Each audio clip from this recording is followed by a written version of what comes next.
Welcome back to DMTP TV. We're coming to you from Albuquerque this week, and Paul and Anthony are here to, as always, Paul's got some interesting information on photographs. Take it away, guys. Hey, thanks, Gob. Paul, you recently got some really good information in regards to photos. I did. I got new headshots done. Here they are. Yeah, I don't think that's what we're talking about. Anything in relation to what we do for a living, or? Oh, like car stuff. Car stuff, yes. Oh, yeah. I was at a shop and I was going through some of their estimates and going through some of their photos, and I was really blown away on the amount of detail they were able to get in their photos. And I asked how they were doing their lighting inside like a quarter panel, showing all the seam seal and the weld burn damage. And they were actually going and grabbing the color match light because they're kind of diffused, so they're not causing a lot of reflection, and using those in their photos. Someone else went to Harbor Freight and got like a $2 kind of frosted light, and they were using that when they were taking their photos.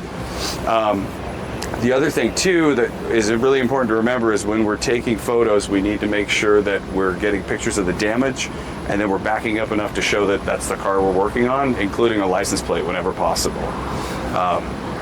If you don't have a dent board, or you don't know what that is, you can go to Collision Edge. Not a sponsor. We're not getting anything from that, but they make a really great board with the kind of the checkerboards.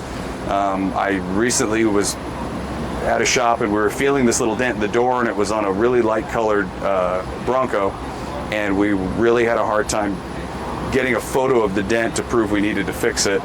And we pulled the board out, and bam, you could see it. It just went right through the line, and we could see it. So awesome. There's tools available. They have a bunch of stands and stuff. I've seen people just getting, random Amazon stands for those or whatever. But taking good photos, tell a great story. Just keep in mind, your adjuster is only looking at an average of 5 to 10 photos. 5 to 10, make the first 5 to 10 the most important, and know they're probably going to say, I'm going to need a photo, and you can just say, it's photo number 92.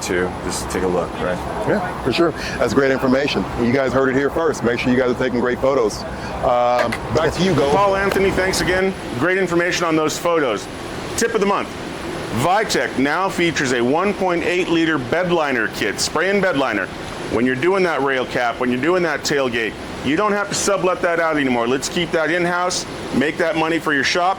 And by the way, Logic has a kit, so you can invoice the materials on an invoice and get that time added onto your sheet as well. More ways to make you money. Thanks for listening, and thanks for tuning in again. Take care.